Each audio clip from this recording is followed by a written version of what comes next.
میں 13 سال کا تھا جب میری زندگی ایک ہی دن میں بدل گئی۔ ابا نے اماں کو طلاق دی تو مجھے کچھ سمجھ نہیں آیا تھا، مگر اماں کی آنسو بھری خاموشی آج بھی میری آنکھوں کے سامنے تازہ ہے۔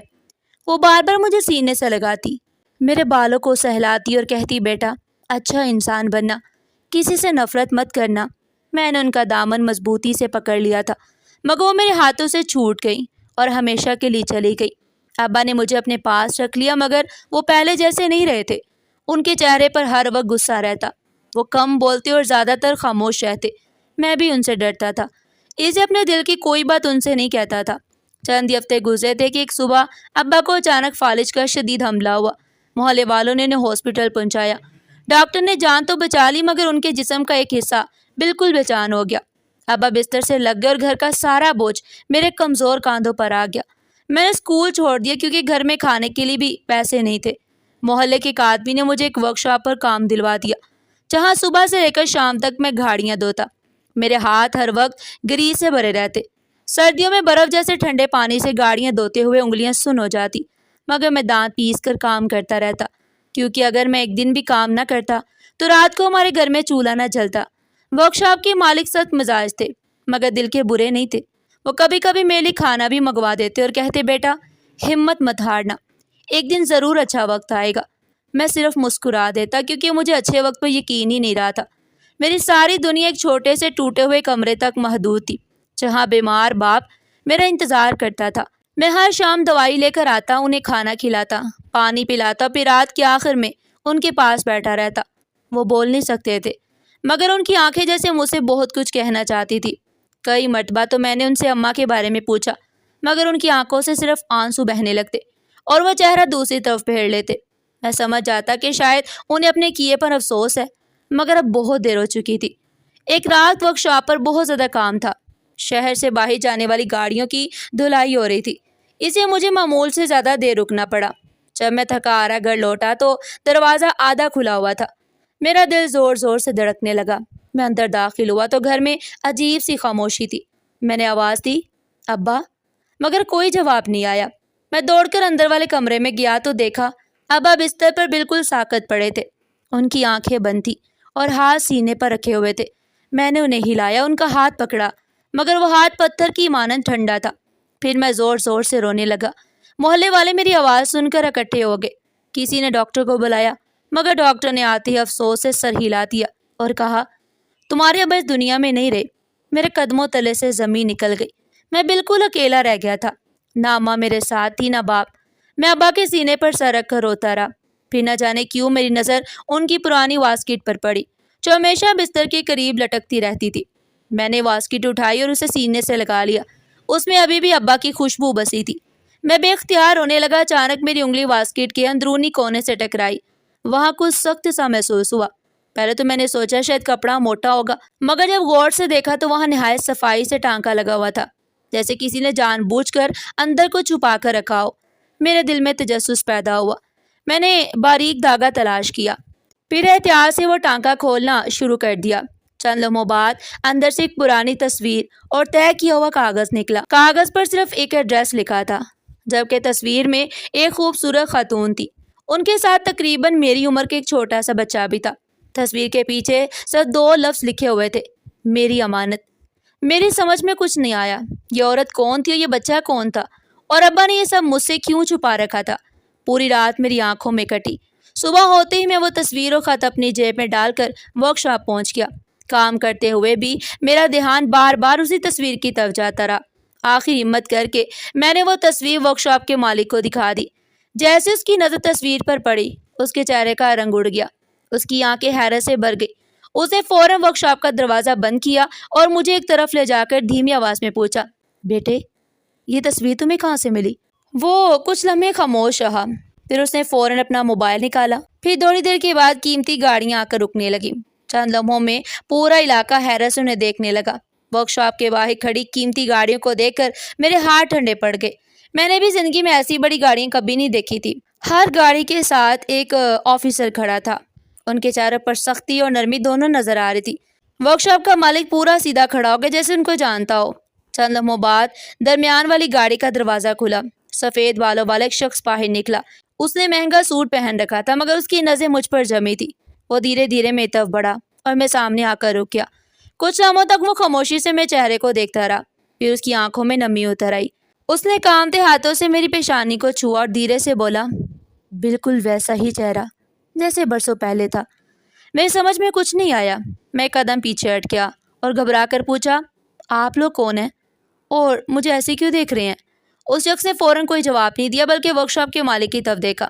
اس نے احترام سے سر جھکا دیا اور بولا، سر یہی وہ تصویر ہے، اسی کے پاس تھی۔ اس شخص نے گہرا سانس لیا، پھر جیب سے ایک پرانی تصویر نکالی۔ جب اس نے وہ تصویر میری تصویر کے ساتھ رکھی تو دونوں ایک جیسی تھی، فرق صرف وقت کا تھا۔ اس نے مجھ سے پوچھا، یہ تصویر تمہیں کہاں سے ملی؟ میں نے بتایا کہ ابا کی واسکٹ کے اندر سے ملی۔ اس پر وہ شخص چند لمحے خاموش ہو گیا۔ اس نے آسمان کی جانب دیکھا جیسے برسوں پرانا بوجھ اس کے دل سے اتر رہا ہو۔ اس نے کہا، ہمارے ساتھ چلو، مگر اس سے زیادہ اس نے کوئی جواب نہیں دیا۔ میں نے فوراً انکار کر دیا کہ میں کسی جگہ نہیں جاؤں گا، میں کہیں نہیں جاؤں گا۔ اس شخص نے نرمی سے کہا، آج اگر تم ہمارے ساتھ آؤ گے تو اپنی زندگی کی پوری سچائی سے ملو گے۔ اس کی باتیں میں سمجھ میں نہیں آ رہی تھی، اس سے میں خاموش ہو گیا۔ شام کو مالک نے بھی میرے کندھے پر ہاتھ رکھ کر کہا، بیٹا ان لوگوں کے ساتھ چلے جاؤ، میں وعدہ کرتا ہوں تمہارا کوئی نقصان نہیں ہوگا۔ میں نے ہچکچاتے ہوئے ہاں کر دی۔ پہلی بار میں ایسی قیمتی گاڑی میں بیٹھا۔ نرم نشست تھی، ٹھنڈی ہوا تھی اور خاموش ماحول مجھے اور زیادہ بے چین کر رہا تھا۔ گاڑی شہر سے نکل کے ایک بڑے علاقے میں داخل ہو گئی جہاں اونچی اونچی دیواروں والی شاندار کوٹیاں تھیں۔ آخر کار ایک بہت بڑے محل نما گھر کے سامنے گاڑی رکی۔ دروازہ کھلا تو درجنوں ملازم قطار بنا کر کھڑے تھے، جیسے کسی خاص مہمان کا انتظار کر رہے ہوں۔ میں حیران رہ گیا کیونکہ وہ سب مجھے دیکھ کر احترام سے سر جھکا رہے تھے۔ مجھے ایک بڑے ہال میں لے جایا گیا جہاں دیواروں پر قیمتی تصاویریں آویزاں تھیں اور ہر چیز کسی فلم کے منظر کی جیسے لگ رہی تھی۔ چند لمحوں بعد سیڑھیوں سے ایک عمر رسیدہ خاتون نیچے اتری۔ جیسے ان کی نظر مجھ پر پڑی، ان کے ہاتھ سے چھری گر گئی اور تیزی سے میری طرف بڑھی، میرے چہرے کو دونوں ہاتھوں میں لیا اور رونے لگی۔ وہ بار بار کہہ رہی تھی، میرا بچہ، میرا بچہ، آخر تم مل ہی گئے۔ میں گھبرا کر پیچھے ہٹ گیا اور کہا، آپ کو ضرور کوئی غلط فہمی ہوئی ہے، میں آپ کو نہیں جانتا۔ خاتون نے روتے ہوئے اپنے گلے سے ایک لاکٹ اتارا، اس میں ایک ننھے بچے کی تصویر تھی۔ جب انہوں نے وہ تصویر میرے سامنے کی تو میں حیران رہ گیا۔ وہ تصویر میرے بچپن کی تصویر جیسی ہی تھی، یا کم از کم بالکل ویسی ہی دکھائی دے رہی تھی۔ میں کچھ سمجھ نہیں پا رہا تھا کہ آخر یہ سب کیا ہو رہا ہے۔ اسی دوران وہ بوڑھا شخص میرے پاس آیا اور بولا، اب وقت آ گیا ہے کہ تمہیں سب کچھ بتا دیا جائے۔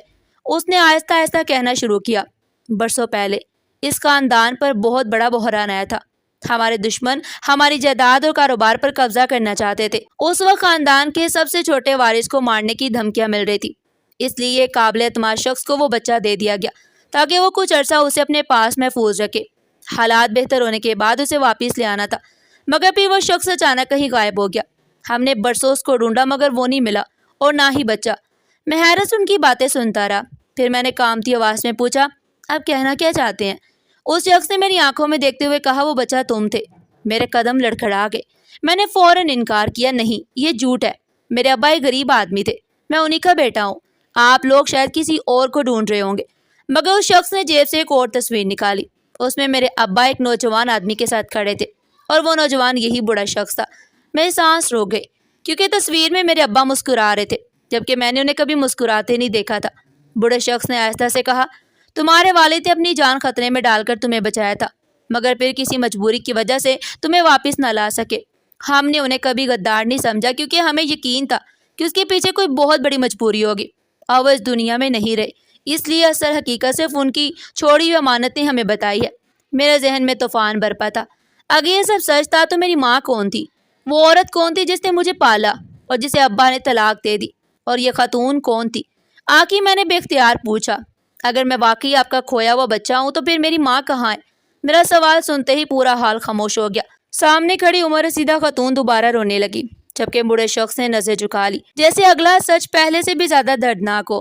آخر وہ میرے قریب آئے اور بولے، بیٹا تمہیں مضبوط بننا ہوگا کیونکہ جو حقیقت تم سننے والے ہو وہ تمہاری پوری زندگی بدل دے گی۔ میں نے کانپتی آواز میں کہا، مجھے صرف اتنا بتا دے میری ماں کہاں ہے، کیا وہ زندہ ہے یا نہیں؟ انہوں نے میرے کندھے پر ہاتھ رکھا اور سامنے کھڑی خاتون کی طرف اشارہ کرتے ہوئے کہا، یہ تمہاری حقیقی ماں ہے۔ یہ سنتے ہی میری سانس جیسے رک گئی۔ میں کبھی اس خاتون کو دیکھتا اور کبھی اس بوڑھے شخص کو۔ مجھے اپنے کانوں پر یقین نہیں آ رہا تھا۔ میں نے بے بسی سے کہا، نہیں، میری ماں تو وہ تھی جنہوں نے مجھے بچپن سے پالا، جنہیں میرے ابا نے طلاق دے دی۔ پھر یہ سب کیا ہے؟ عمر رسیدہ خاتون میرے قریب آئیں۔ ان کی آنکھوں سے آنسو بہ رہے تھے۔ انہوں نے میرے چہرے کو ہاتھوں میں لے کر کہا، بیٹا تمہیں میں نے جنم دیا تھا، مگر تمہیں پالنے کا شرف ایک دوسری عورت کو ملا، کیونکہ تمہاری جان خطرے میں تھی۔ تمہارے والد نے تمہیں بچانے کے لیے ایسا فیصلہ کیا جس نے ہم سب کی زندگیاں بدل دی۔ میں نے پوچھا، پھر وہ عورت کون تھی جنہیں میں اماں کہتا تھا؟ بوڑھے شخص نے جواب دیا، وہ تمہارے والد کی ایک وفادار دوست کی بیوہ تھی۔ تمہارے والد نے ان سے درخواست کی تھی کہ خدا کے لیے کچھ عرصہ تمہیں اپنی اولاد سمجھ کر پالے، جب حالات بہتر ہوں گے تو وہ تمہیں واپس لے جائیں گے، مگر قسمت نے ساتھ نہیں دیا۔ دشمن مسلسل تمہاری تلاش میں رہے، اس لیے تمہارے والد نے ساری زندگی خاموش رہنے کا فیصلہ کیا، یہاں تک کہ انہوں نے یہ راز اپنی وصیت میں چھپا دیا تاکہ اگر کبھی وہ نہ رہیں تو تم سچ تک پہنچ سکو۔ اب مجھے اپنے ابا کی خاموشی یاد آنے لگی۔ جب بھی وہ مجھے دیکھتے تھے ان کی آنکھیں بھر آتی تھی، مگر وہ کچھ نہیں کہتے تھے۔ میں ہمیشہ سمجھتا تھا کہ شاید وہ مجھ سے محبت نہیں کرتے، مگر آج پتہ چلا کہ وہ تو میری حفاظت کے لیے اپنی ساری خواہشات قربان کر چکے تھے۔ میں نے فوراً پوچھا، وہ ماں کہاں ہیں جنہوں نے مجھے پالا؟ میں ان سے ملنا چاہتا ہوں۔ عمر رسیدہ خاتون نے آہستہ سے کہا، وہ زندہ ہیں اور آج بھی تمہاری منتظر ہے۔ ہمیں کئی سالوں بعد ابھی چند دن پہلے ہی ان کا پتہ ملا ہے۔ یہ سنتے ہی میں ایک لمحہ بھی نہ رکا۔ ہم سب فوراً گاڑیوں میں بیٹھ کر اس پتے کی طرف روانہ ہو گئے۔ کئی گھنٹوں کے سفر کے بعد ہم ایک چھوٹے سے گاؤں پہنچے جہاں 2 کمروں کے ایک سادہ سا گھر تھا۔ میں دوڑتا ہوا اندر داخل ہوا۔ ایک کمزور سی عورت جائے نماز پر بیٹھی دعا مانگ رہی تھی۔ جیسے انہوں نے میری آواز سنی، سر اٹھایا۔ چند لمحے وہ مجھے دیکھتی رہیں، پھر ان کے ہونٹ کانپنے لگے۔ میں چیخ کر بولا، اماں۔ وہ تیزی سے اٹھی اور مجھے سینے سے لگا لیا۔ ہم دونوں بے اختیار رونے لگے۔ وہ میرے بال سے ہلاتی جاتی اور کہتی جاتی، میرا بیٹا، مجھے یقین تھا ایک دن تم ضرور واپس آؤ گے۔ میں روتے ہوئے بولا، اماں مجھے معاف کر دے، میں آپ کو ڈھونڈ نہیں سکا۔ انہوں نے میرے سر پر ہاتھ رکھ کر کہا، نہیں بیٹا، تمہارا کوئی قصور نہیں، تمہارے ابا نے اپنی پوری زندگی تمہیں بچانے کے لیے قربان کر دی۔ اتنے میں میری حقیقی ماں بھی اندر آ گئی۔ دونوں عورتیں ایک دوسرے کے سامنے خاموش کھڑی رہی۔ پھر اچانک میری پرورش کرنے والی ماں آگے بڑھی، انہیں گلے لگا لیا اور کہا، آج میں اپنی امانت اس کی اصل ماں کو واپس کر رہی ہوں، لیکن یہ بیٹا ہمیشہ میرا بھی رہے گا۔ یہ منظر دیکھ کر وہاں موجود ہر شخص کی آنکھیں نم ہو گئی۔ میں دونوں ماؤں کے قدموں میں بیٹھ گئی اور کہا، آج سے میری 2 مائیں ہیں، ایک نے مجھے جنم دیا اور دوسری نے مجھے محبت، تربیت اور اپنی ممتا سے پالا۔ آپ دونوں میرے لیے برابر ہیں اور میں زندگی بھر آپ دونوں کی خدمت کروں گا۔ ناظرین، آپ کو ہماری آج کی یہ کہانی کیسی لگی؟ کمنٹ سیکشن میں اپنی قیمتی رائے کا اظہار ضرور کیجیے گا، اور اس طرح کی مزید سبق آموز کہانیاں سننے کے لیے چینل کو سبسکرائب کریں، ویڈیو کو لائک کریں اور زیادہ سے زیادہ شیئر کریں۔ پھر ملتے ہیں ایک نئی اور سبق آموز کہانی کے ساتھ۔ تب تک کے لیے اپنا بہت سارا خیال رکھیے گا۔ شکریہ۔ اللہ نگہبان۔